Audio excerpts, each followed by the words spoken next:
This week we're going to be talking about some people, and you might hear some variations on the way their names are pronounced between the English and the Hebrew and different pronunciation of the Hebrew. So I hope you enjoy the lesson this week. Shabbat Shalom.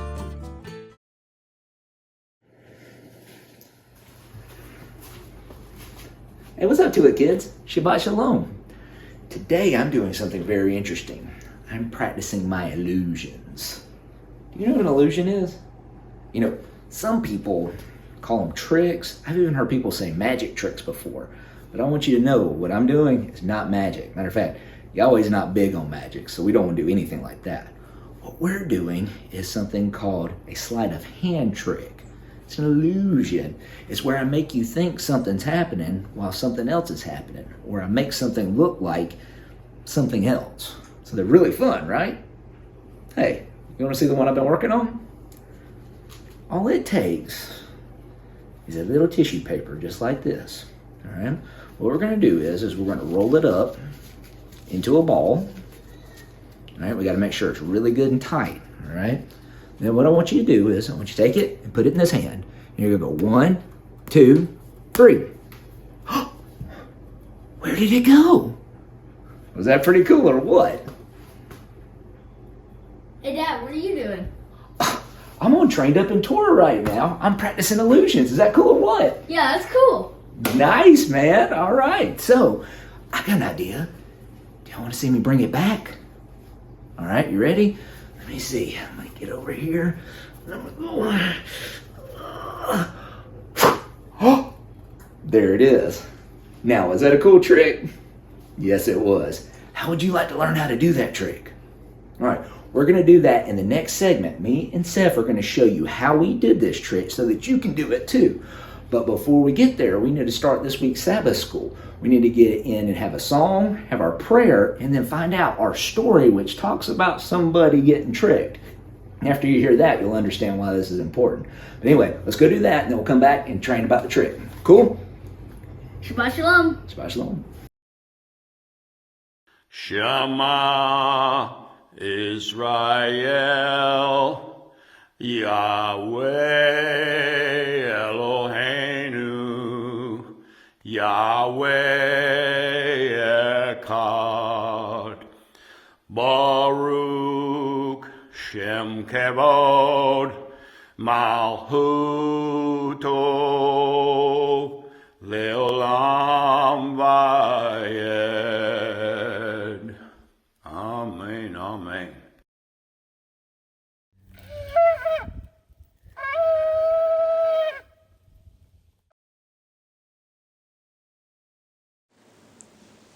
Father, thank you for this day. Thank you for another Shabbat. Thank you for your goodness to us and your mercy and faithfulness. Thank you for everyone that's watching and that is taking part and trained up in Torah, and all of the teachers and their families and the contributors. Please bless everyone in a special way and lead us in your paths of righteousness, we pray. We love you and thank you. In Yeshua's name, Amen. Shabbat Shalom. I would like to share this song called 7 Years, and it goes like this. Will you work for me for nothing at all? Please tell me what would your wages be? There's one thing I would ask of you. Your younger daughter would be my wife. And if you will agree to this, then I will work for you. 1 year for that one I love, 2 years for this beautiful one, 3 and 4 and 5 and 6 sound like a fair deal. 7 years to finally marry my chosen bride. Well, he went to work and gave his very best. As the days went by, he thought of her. Labor and toil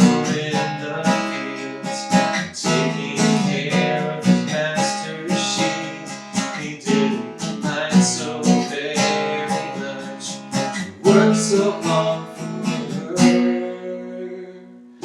1 year for the one he loved, 2 years for the beautiful one, 3 and 4 and 5 and 6 seems like just a few days.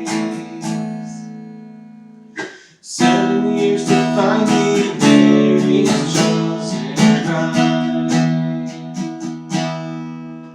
So through all those years, time flew by. At the end of it, he asked for his bride. But in the night he brought the other, for he said the custom is to marry the older before the younger. But if you will agree to work again for me, 1 year for the one you love, 2 years for this beautiful one, 3 and 4 and 5 and 6 won't take very long. 7 years to finally marry your chosen bride. So even though the switch was made and the trick on him was played, he still agreed one more time to work for his promised wife. 1 year for the one he loved, 2 years for his beautiful one, 3 and 4 and 5 and 6 and he's almost done. 7 years to finally marry his chosen bride. Shabbat Shalom.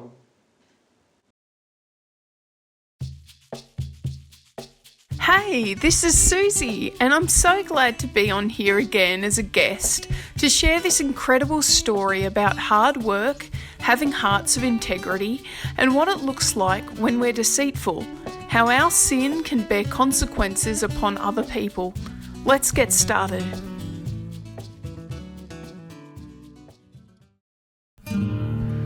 This is the continuation of the story of Yaakov. It also involves his wives, Rachel and Leah. Continuing his journey, Yaakov came to the land of the people of the east.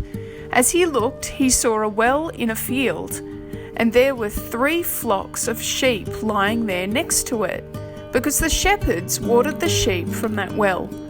The stone on the well's mouth was large, and only when all the flocks had gathered there would they roll the stone away from the opening of the well and water the sheep. Then the shepherds put the stone back in its place on the well's opening. Yaakov said to them, "My brothers, where are you from?" They answered. "We're from Haran." He asked them, "Do you know Laban, the grandson of Nahor? "We do." Are things going well with him?" "Yes. And here comes his daughter Rachel with the sheep." Look, there's still plenty of daylight left, and it isn't time to bring the animals home. So water the sheep, and go and put them out to pasture. "We can't. Not until all the flocks have been gathered together, and they roll the stone away from the opening of the well. That's when we water the sheep." While he was still speaking with them, Rachel came with her father's sheep because she took care of them. When Yaakov saw Rachel the daughter of Laban, his mother's brother, and the sheep of Laban, his mother's brother, Yaakov went up and rolled the stone away from the opening of the well and watered the flock of Laban, his mother's brother. Yaakov kissed Rachel and wept aloud. Yaakov told Rachel that he was her father's relative, and that he was Rivka's son, and she ran and told her father. When Lavan heard the news of Yaakov, his sister's son, he ran to meet him, hugged him and kissed him, and brought him into his house. Yaakov told Lavan all that had happened. Lavan said to him, You are indeed my own flesh and blood. After Yaakov had stayed with him for a whole month, Lavan said to him, Why should you work for me for nothing, just because you are my relative? Tell me how much I should pay you. Now Lavan had 2 daughters. The name of the older was Leah, and the name of the younger was Rachel. Leah's eyes were weak, but Rachel was good-looking with beautiful features.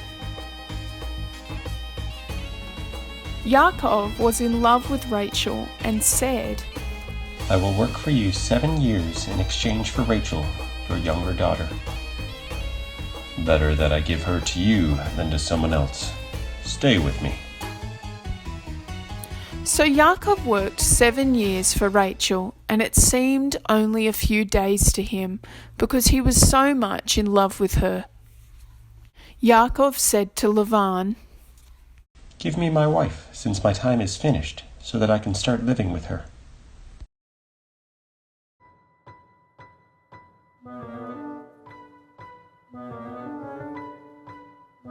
So Lavan gathered all the men of the place and gave a banquet. In the evening he took Leah, his daughter, and brought her to Yaakov, and he went in and lay with her. Lavan also gave his slave girl Zilpah to his daughter Leah as her slave girl. In the morning Yaakov saw that he was with Leah, and he said to Lavan, What kind of thing is this that you have done to me? Didn't I work for you for Rachel? Why have you deceived me? Lavan answered, In our place, that isn't how it's done, to give the younger daughter before the firstborn. Finish the marriage week of this one, and we'll give you the other one also in exchange for the work you will do for me during yet another 7 years. Yaakov agreed to this, so he finished her week, and Lavan gave him his daughter Rachel as his wife.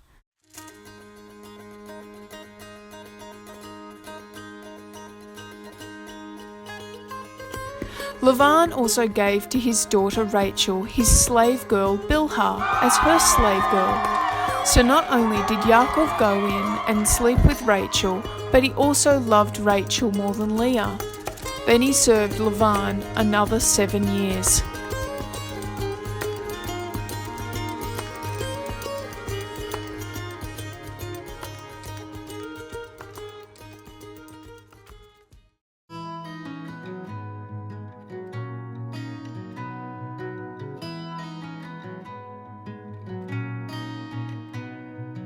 Yahuwah saw that Leah was unloved, so he made her fertile, while Rachel remained childless.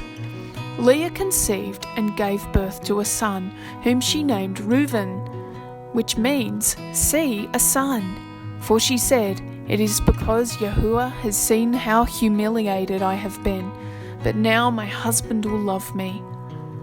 She conceived again, gave birth to a son, and said, It is because Yahuwah has heard that I am unloved, therefore he has given me this son also.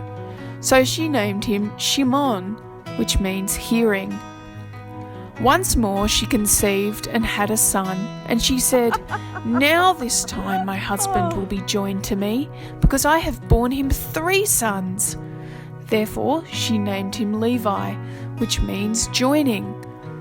She conceived yet again, had a son, and said, This time I will praise Yahuwah. Therefore she named him Yehudah, which means praise. Then she stopped having children and had rest.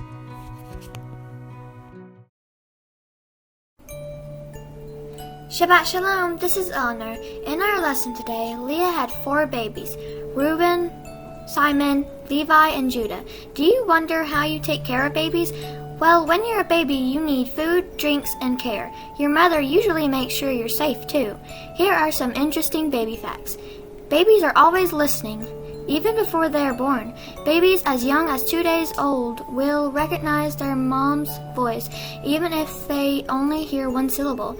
The inner ear is the only sensory organ that develops fully before birth. Its adult size by about the middle of pregnancy. Babies use their sense of touch to explore what is around them. The most sensitive touch receptors are in and around their mouth. The mouth area is very sensitive, which is why babies put everything in their mouth. Infants who sleep with their parents also have more stable heart rates and rhythms. Researchers also believe that the baby's heart rate syncs closely to the parent's heartbeat, although it is naturally be faster. There are more than human babies. Kittens are babies too. When kittens are born, their mother licks each of them. They snuggle up next to their mother to keep warm, and they sleep most of the time. When kittens are born, their eyes are closed. After about 10 days, they open their eyes. About 2 weeks later, they start to walk. All kittens are born with blue eyes, but when they're older, their eyes turn green, orange, or yellow. Some kittens' eyes stay blue too. Kittens play with each other, and that's how they learn to do things. We have a cat named Queenie. She had 7 kittens. We got to see how they grew and how she took care of them. That's all for this week. Hope you enjoyed it. Shalom. All right, what'd y'all think about that story? Did you see how Laban tricked Jacob? Made things a little interesting, didn't it? So, I guess that was a disappearing person, reappearing person trick, wasn't it?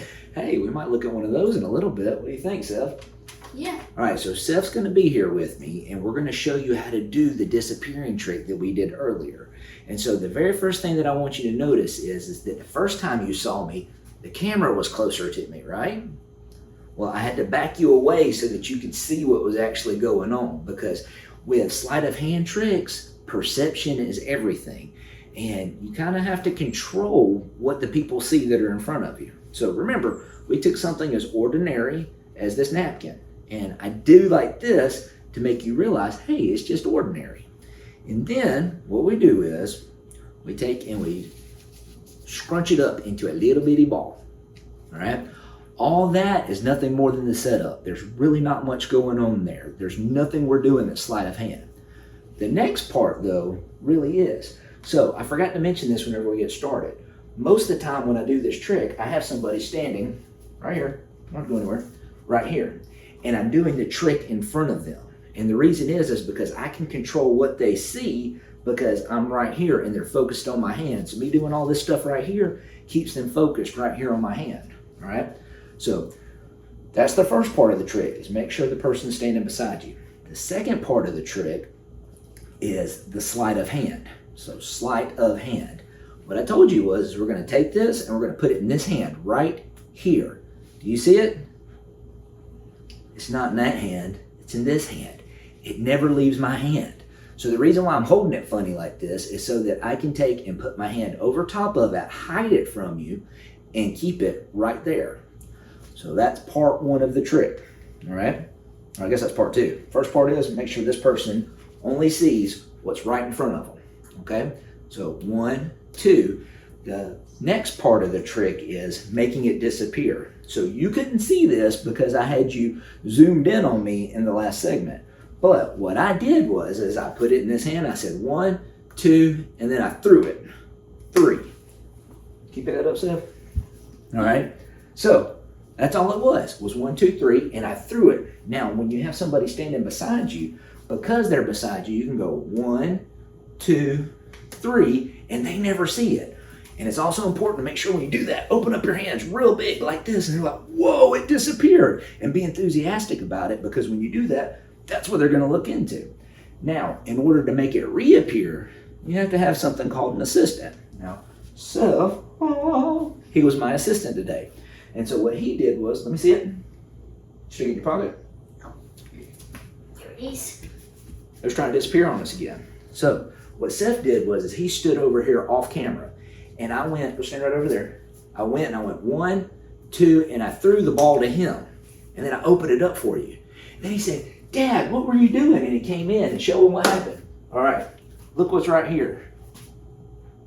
He gave me a high five and he gave me the ball back so that then I could come over and be like, hey, what's up there? Whoa. All this is nothing but show. It's already in my hand. Whoa. And then I went, whoop, I didn't mean to blow it, but there it was. That's how you do the disappearing ball trick.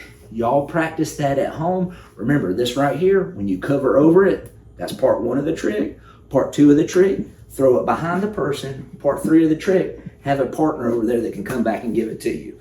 Now, me and him clapped hands, but I've done this before. Just had my hand hanging out behind me like this and had somebody walk up and put it back into my hand, and then it reappears. All right, y'all practice that. Have a good time. We're going to get into the rest of this Sabbath school, and we'll see you here in just a little bit. Maybe we'll show you a different trick. Cool? Cool.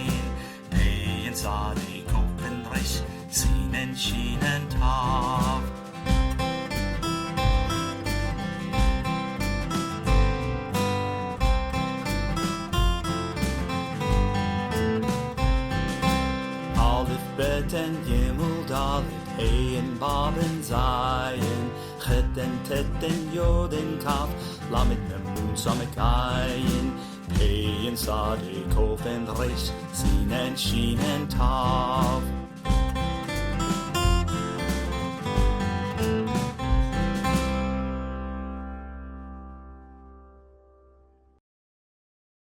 Shabbat Shalom, everyone! It's Matthew, here to teach you some new Hebrew words. Our chapter this week begins with Jacob arriving to the country of his uncle Laban, and in the second verse, he looked and the next word in Hebrew is hine, which is translated into English many different ways. Sometimes they say he saw, or there was, or sometimes look or see, and older versions say lo or behold. So what exactly does hine mean? Hine is supposed to get your attention. It wants you to visualize and experience what comes after it. And that's why when people tell dreams or prophecies in the Bible, they use hine all the time. So back to the story. And he, Jacob, looked. And hine, look, a well was in the field. So imagine a well sitting in a field. And hine, look, 3 flocks of sheep were lying by it. So now you can picture the sheep around the well. Let's also learn the words for well, flock, and sheep. Well is be'er. Say it after me. Be'er. Be'er. Flock is eder. Eder. And sheep is zon. Zon. This word for sheep is plural, which means we're not talking about just one sheep, but a group of sheep. Jacob goes to talk with the people, and he asks them if his uncle Laban is well. The people reply, he is well. And hine, look, his daughter Rachel is coming with the sheep. The people use hine to point out what they want Jacob to see. And Rachel is coming with the sheep because she is a shepherdess. Shepherdess in Hebrew is ruah. Ruah. Then Jacob says, look, it's still high day, which means there's a lot of daylight left. It's not time for the livestock to be gathered together. Let's look at this word, look. This time it's not hine, but hin, which has about the same meaning as hine. Both are common, but hine is used more. And the last Hebrew word we'll learn today is mikneh, which means livestock. Say it after me. Mikneh. Mikneh.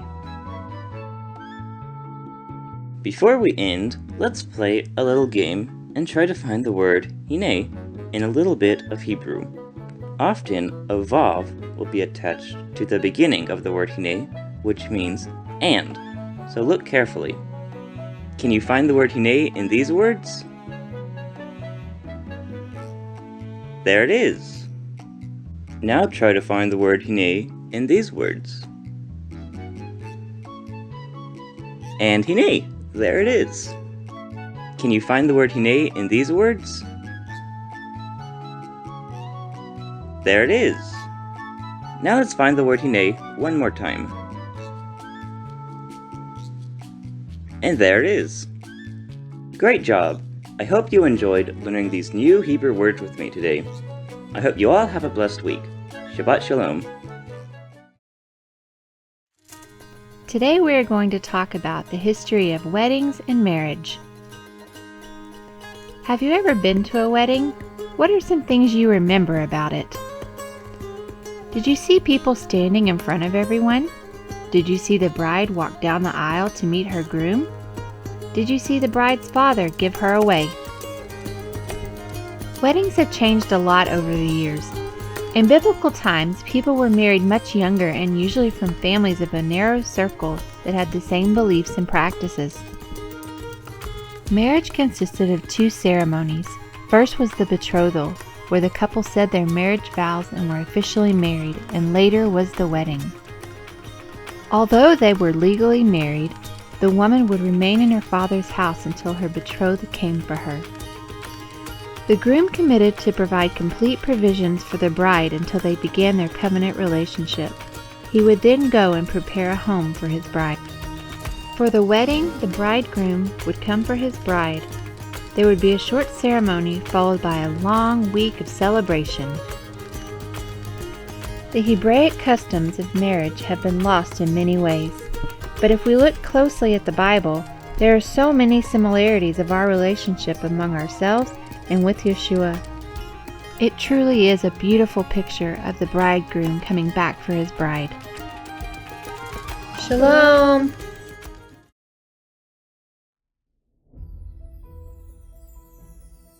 Shabbat Shalom, my Haverine.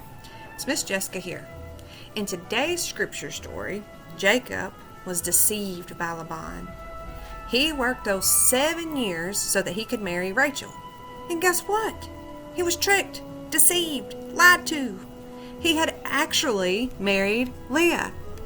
Man, oh man, I bet he felt awful. This reminded me of a story about deceit, and you may have heard it too. Have you ever heard of the boy who cried wolf? Well, this shepherd boy was watching sheep, and he ran into town telling everyone that he saw a wolf near the sheep. As you can imagine, people dropped everything they were doing to go help. Guess what? When they got there was no wolf. The next day, the boy was watching the sheep again, and what do you suppose happened? He ran into town hollering he saw a wolf again. Wolf! Wolf! Well, everyone ran to help and save the sheep. But guess what? There was no wolf. And the boy laughed and laughed. He thought it was funny to see everybody drop what they were doing and come running for nothing. A little later in the day, everyone had gone back to doing what they needed to be doing, and lo and behold, what do you think shows up? Yep, that's right, a wolf. A real live wolf.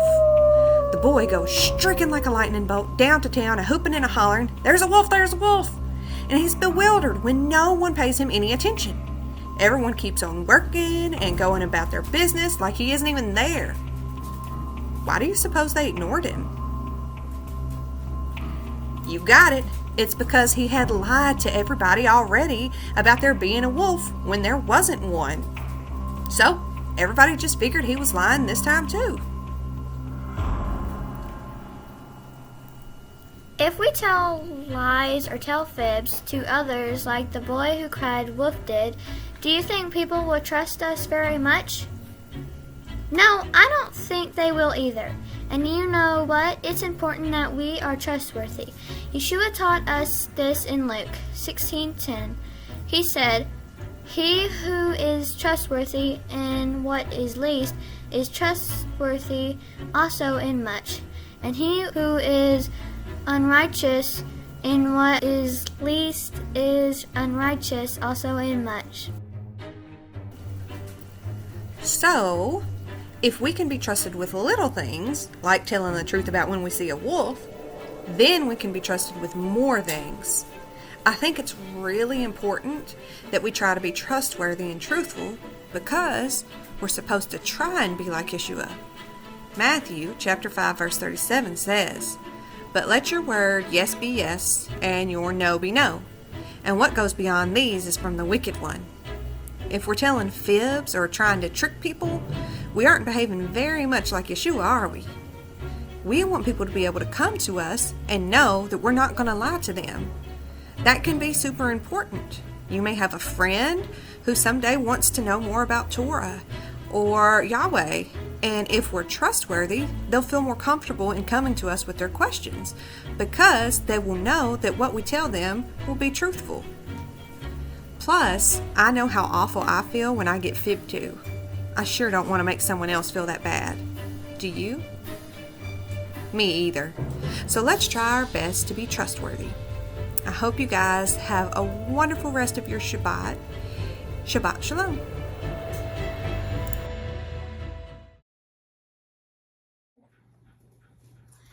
Hi guys, it's me, Ariel. I just made a disappearing kid trick. Want to see? Great! This is how you do it. 1, 2, 3. What? Where'd she go? I don't know. Hey, do you want to try it, Seth? Yeah!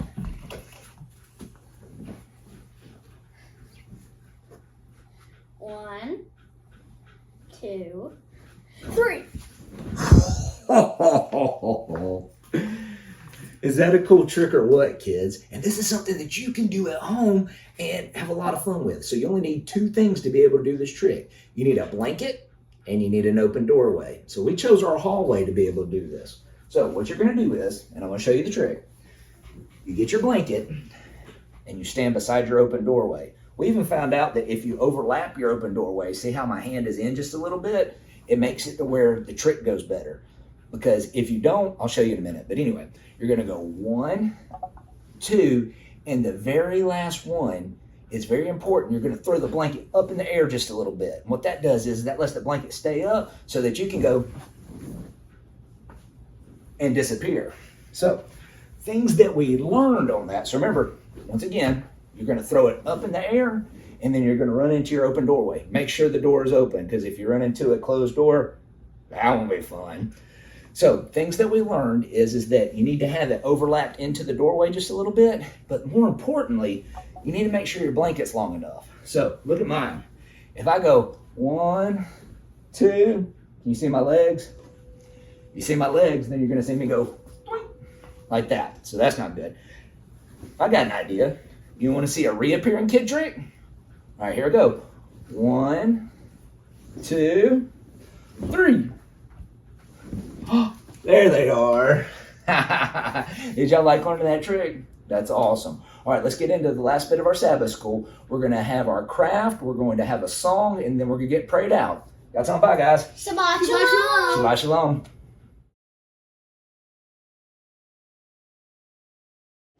Hey, happy Sabbath to you today. It's Miss Ashley again here with you, and we're going to sing a song. And I was reading the chapter today, Genesis 29, and I got all the way down to the bottom in verse 35, where it says, "And she conceived again and bore a son, and said, 'Now I praise Yahweh.' And she called his name Yehuda." And I thought that would be a great song, praising Yahweh, because aren't all the songs praising Yahweh? So I thought of this little song. If you guys know it, sing along with me or pick up an instrument and play.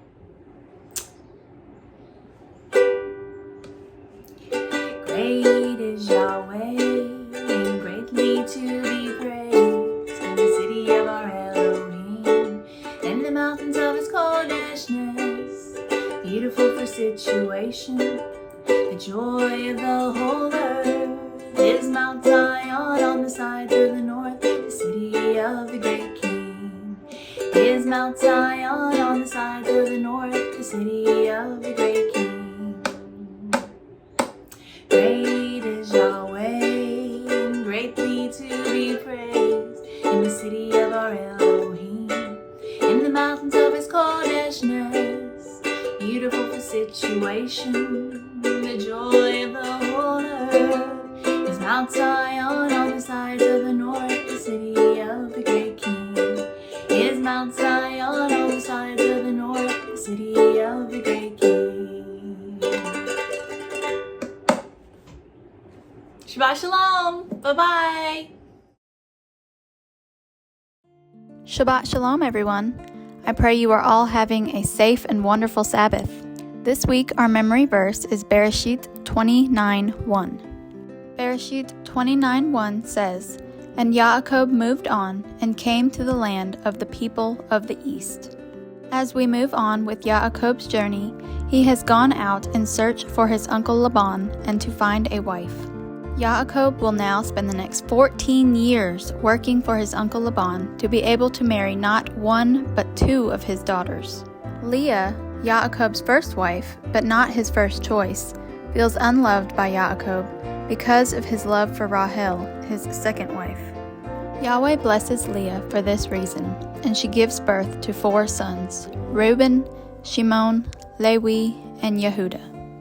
Our memory verse once again is Bereshit 29:1. And Yaakov moved on and came to the land of the people of the east. Thank you all for tuning in and have a blessed day.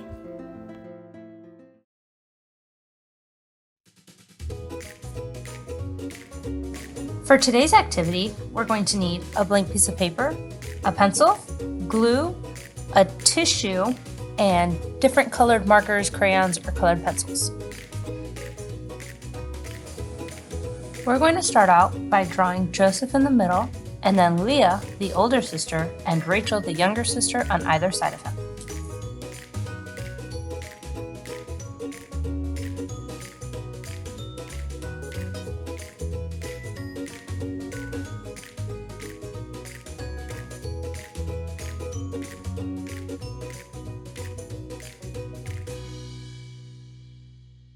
And now you can go ahead and color them in.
Now that everyone's colored in, you can go ahead and grab your tissue paper and your glue. And we are going to just tear out veils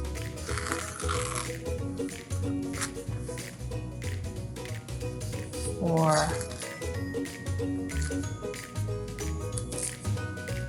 Leah and Rachel. Now just take your glue and you can just glue it right on.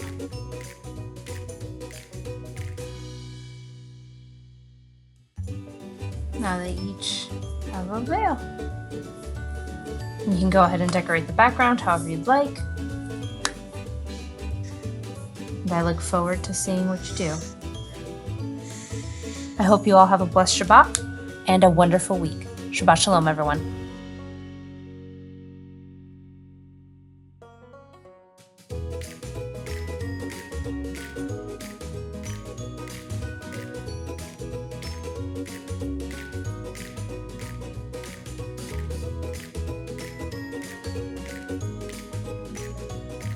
This week's snack idea is wedding cookies, sometimes referred to as Mexican wedding cookies and sometimes called Russian tea cakes.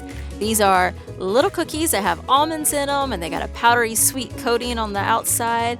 And in the description, we have some recipes. We got some regular wedding cookies. We got a keto one, sugar-free, gluten-free options. So go eat some wedding cookies. Shabbat Shalom.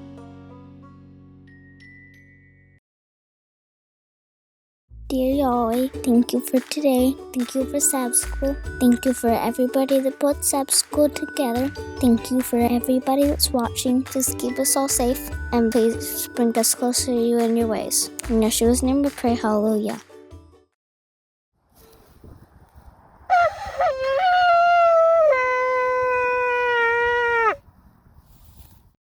Hey, if you can blow a shofar, we would love to have you on Trained Up in Torah. Get a video and get your parents to email us, trainedupintorah@gmail.com. Shabbat Shalom.